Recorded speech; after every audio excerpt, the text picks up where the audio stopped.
Bismillahirrahmanirrahim. Assalamualaikum warahmatullahi wabarakatuh. Halo, perkenalkan nama saya Ainisa Nurul Fadilah. Saya dari Institut Agama Islam Tazkiyah Bogor.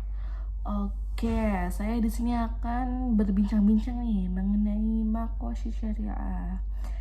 Sebelumnya nih teman-teman tahu nggak sih apa itu makosid syariah?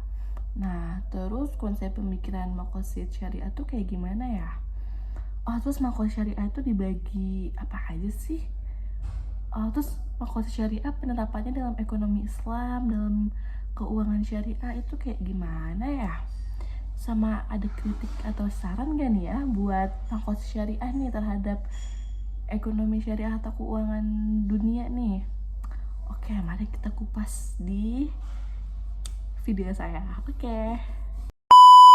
Nah, yang pertama saya akan menjelaskan tentang makosid syariah. Teman-teman ada yang tahu nggak nih makosid syariah itu apa? Nah, makosid syariah itu adalah tujuan umum dan khusus yang diupayakan oleh syariah untuk pencapaiannya dan merealisasikannya dalam kehidupan manusia, atau makna dan hikmah yang ada atas penetapan syariah. Nah, itu pengertian dari makosid syariah. Terus makosid syariah juga dibagi menjadi 5 atau yang disebut dengan al-kulliyat al-khoms. Al-kulliyat al-khoms yang pertama itu ada hifdzuddin. Hifdzuddin ini tuh tujuannya itu untuk menuntun manusia menuju keyakinan, memberikan ketentuan atau aturan hidup dan membangun moralitas. Nah, di hifdzuddin ini tuh adalah menjaga agama. Contohnya itu kayak sholat, terus kayak beribadah pada Allah Subhanahu Wa Taala, puasa, pokoknya menjaga agama. Nah, terus yang kedua ada hifdzun nafs. Hifdzun nafs ini adalah menjaga jiwa, yaitu tujuannya itu adalah membantu eksistensinya, merupakan kebutuhan yang mengancam kehidupan harus dijauhi. Jadi kalau misalnya ada kebutuhan terus nih mengancam nih kehidupan kita nih, maka kita harus dijauhi, karena itu kita menjaga jiwa, menjaga diri kita sendiri.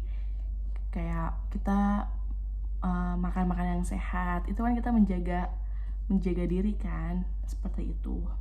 Terus ada juga hifdzun akal. Hifdzun akal ini tuh tujuannya itu menjaga akal kita nih. Seperti kita belajar, itu kan menjaga akal kita kan untuk terus menuntut ilmu. Terus ada juga menjauhi khomar.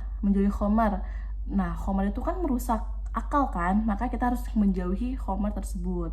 Terus ada juga nih hifdzun nasal, yang artinya yang tujuannya itu adalah menjaga kelangsungan generasi dan kehidupan dunia itu sangat penting. Nah, hifdzun nasal itu adalah menjaga keturunan. Kayak misalnya dalam Islam itu kita menghindari zina. Nah, kan kalau misalnya kita zina terus hamil 2 nikah itu kan keturunan itu kan gak jelas kan ayahnya tuh siapa. Nah, kayak gitu. Terus ada juga terakhir tuh adalah hifdzun mal. Hifdzun mal itu adalah menjaga harta.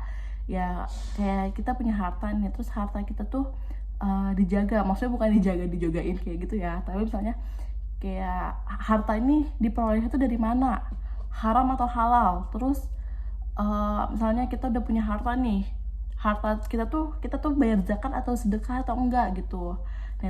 Nah itu macam-macam dari makosid syariah. Nah, selanjutnya adalah memelihara akal. Memelihara akal atau hifdzun akal itu adalah memelihara akal kita. Nah, itu contohnya ada di surat Al-Maidah ayat 90, yang artinya, wahai orang-orang yang beriman, sungguhnya minuman keras, berjudi, berkurban untuk berhala, dan mengundi nasib dengan anak panah adalah perbuatan keji dan perbuatan setan.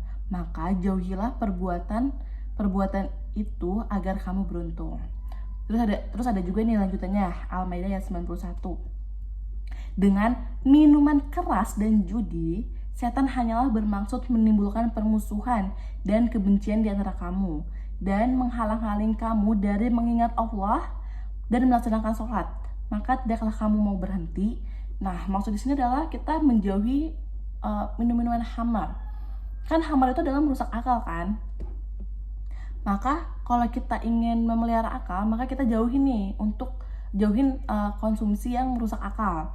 Kayak misalnya minum khamar, terus mengonsumsi narkoba, atau meminum minuman keras lainnya yang mirip-mirip kayak khamar, kayak gitu.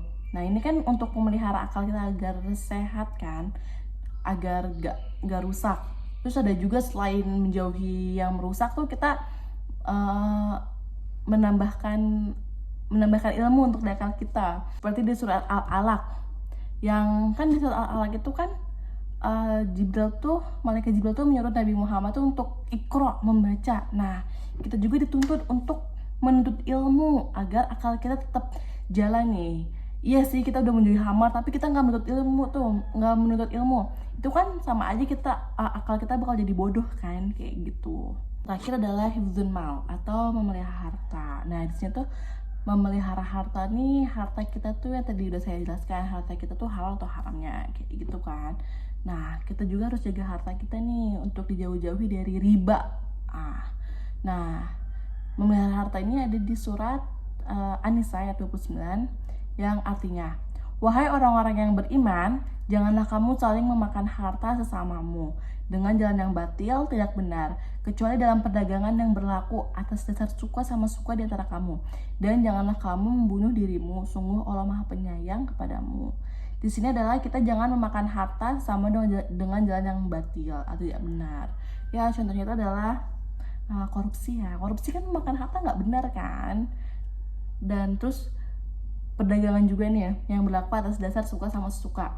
Kan ada nih kita yang berdagang, misalnya kayak harganya bagi konsumen suka nih karena murah, tapi bagi produsen kan nggak suka kan, ya udahlah terpaksa daripada nggak laku sama sekali, itu nggak dibolehin. Atau misalnya produsen tuh membuat harga yang sangat tinggi sehingga konsumen tuh ya udahlah mau nggak mau harus beli karena butuh. Kayak misalnya waktu itu minyak kan, di situ kan minyak harganya sangat tinggi banget kan, terus konsumen kayak ya udah mau nggak mau ya harus beli karena emang kebutuhan pokok. Tapi itu kan bukan dasar atas suka sama suka kan. Nah kayak gitu, kita tuh harus berdagang dengan produsen suka, konsumen suka, biar halal dan tentunya menjauhi riba. Nah itu adalah contoh dari maqasid syariah dalam Al-Quran ataupun hadis. Selanjutnya adalah konsep pemikiran maqasid syariah dari ulama klasik dan ulama kontemporer. Yang pertama dari ulama klasik itu dalam pandangan Imam Asy-Syatibi, jika diteliti seluruh dalam syariah, maka semuanya itu dibuat untuk tujuan yang satu, yaitu kemaslahatan manusia. Secara inilah Asy-Syatibi itu dikenal sebagai salah satu tonggak penting dalam sejarah hukum Islam yang paling menekankan pentingnya kemasyarakatan sebagai dasar pemahaman atas hukum Islam. Terus menurut Imam Asy-Syatibi itu ada 3 tingkatan kemasyarakatan. Yang pertama ada daruriyat, masalah yang arjen, terus ada hajiat, masalah pendukung, masyarakat pendukung, dan tasniyat itu masalah penyempurna atau aksesoris. Adapun 5 masalah yang paling dasar dalam agama adalah menjaga agama, menjaga nyawa, menjaga turunan, menjaga hak milik, dan menjaga akal. Sedangkan dari ulama kontemporer, Jasar Auda itu berusaha menawarkan konsep fikih modern berdasarkan maqasid al-syariah. Nah, dalam pandangan Jasar Auda, Islam adalah agama yang menjunjung tinggi nilai-nilai kemanusiaan. Islam juga sebagai agama konsep yang berusaha memberikan solusi untuk kehidupan manusia agar selaras dan seimbang. Hal inilah yang berusaha diangkat oleh Jasar Auda, bagaimana sebuah konsep sistem yang mengatur kehidupan umat Islam agar berjalan sesuai dengan aturan dan memberikan manfaat manusia. Dalam maqasid al-syariah as philosophy of law, a system approach, Jasar Auda itu mengartikan maqasid pada 4 arti. Pertama adalah hikmah di balik suatu hukum, kedua tujuan akhir yang baik yang hendak dicapai oleh hukum, ketiga kelompok tujuan ilahiyah dan konsep moral yang basisnya di hukum, keempat masalih. Dalam konsep maqasid yang ditawarkan oleh Jasar Auda ini, nilai dan prinsip kemanusiaan menjadi pokok paling utama. Nah, Seperti itu konsep pemikiran ulama klasik dan ulama kontemporer. Yang ketiga itu adalah penerapan makosid syariah dalam keuangan syariah, ekonomi Islam, dan kebijakan publik. Yang pertama itu adalah Hifdzun Din kan. Hifdzun Din itu adalah diciptakan dengan penerapan Al-Quran, hadis, serta hukum Islam lain yang menjadi acuan dalam melakukan seluruh sistem kinerja dan produk. Contohnya itu adalah di dalam yang tiga itu adalah hadirnya Dewan Syariah Nasional dan Dewan Pengawas Syariah, menjadikannya sahnya suatu perbankan sesuai prinsip dan nilai keislaman yang semakin terbukti dan juga menghasilkan kepercayaan dari umat muslim hingga non-muslim. Terus ada juga nih perlindungan kejiwaan. Itu adalah diciptakannya penerapan pada masing-masing transaksi di keuangan syariah secara sosiologis dan psikologis. Terus berbagai akad yang diterapkan dari pihak mengarahkan manusia sehingga memiliki kepercayaan yang diberikan dan menghargai satu sama lain.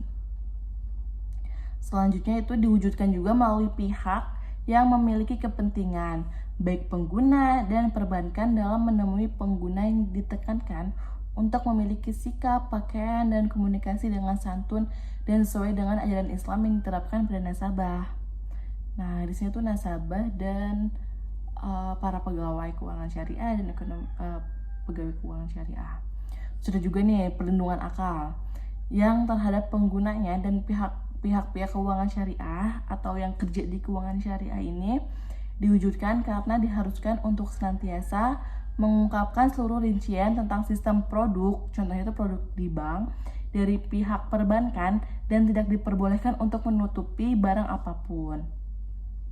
Di sini dapat dilihat bahwasanya nasabah diarahkan untuk memahami bersama pada saat menjalankan transaksi, diperbankan dengan tidak adanya perbuatan zalim dari pihak perbankan, di mana bank tersebut juga berperan memberikan pemahaman kepada nasabah dengan memberikan edukasi di tiap-tiap produk yang diberikan kepada nasabah.